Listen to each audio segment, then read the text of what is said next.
Le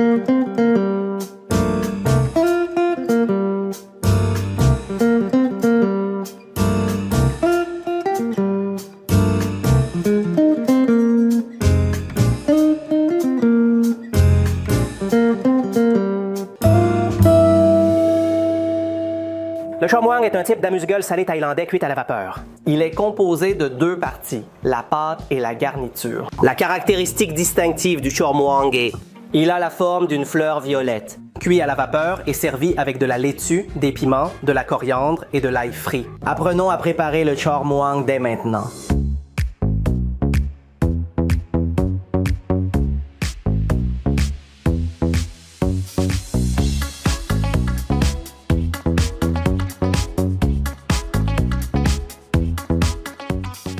Pour le chor muang, nous allons commencer par mélanger la pâte.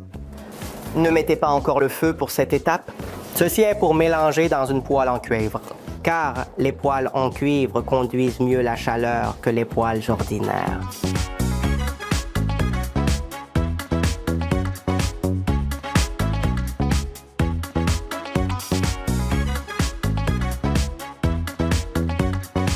Lorsque la pâte est cuite, sa couleur s'intensifiera considérablement. Remuez-la à feu moyen fort. Pour vérifier la pâte, touchez-la légèrement avec votre doigt. Si elle ne colle pas, c'est bon. Ajoutez la farine de tapioca que nous n'avons pas encore mise et pétrissez-la pendant que la pâte est encore chaude. Une fois la pâte lisse, nous la conserverons pour empêcher l'air d'entrer. Laissez-le reposer au moins 30 minutes. Ensuite, nous passerons à l'étape de la préparation de la garniture sautée.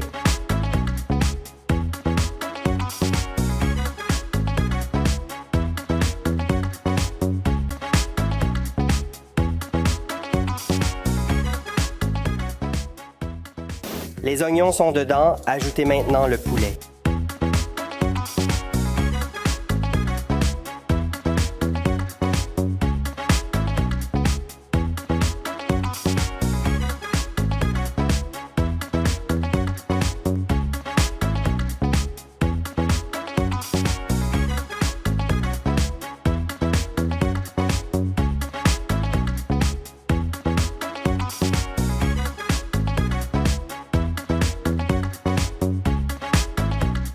Une fois la garniture complètement sèche, nous ajouterons la coriandre. La coriandre rehaussera l'arôme.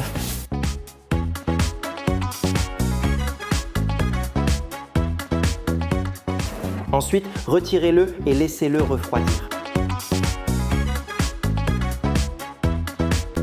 Une fois la garniture refroidie, nous la diviserons en portions d'environ 1 cuillère à café. Roulez la garniture fermement en appuyant avec le bout des doigts.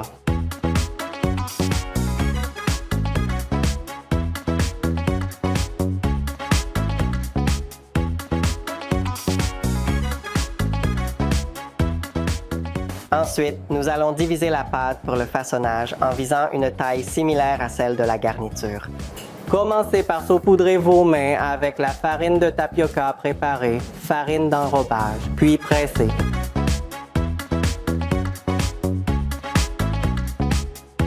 Appuyez le long des bords pour former une forme de coupe, en gardant le centre légèrement surélevé.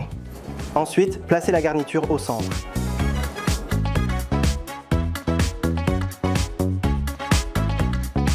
Scellez-le complètement.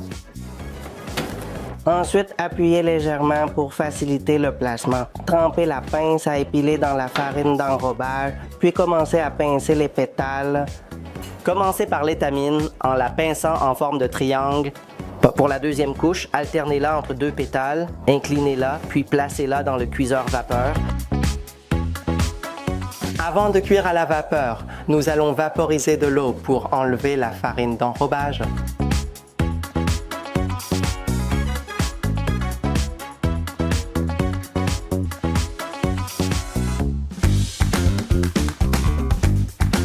En plus d'être un plat salé, nous pouvons également le transformer en dessert, comme des garnitures au sésame noir ou à la pâte de haricots sucrés.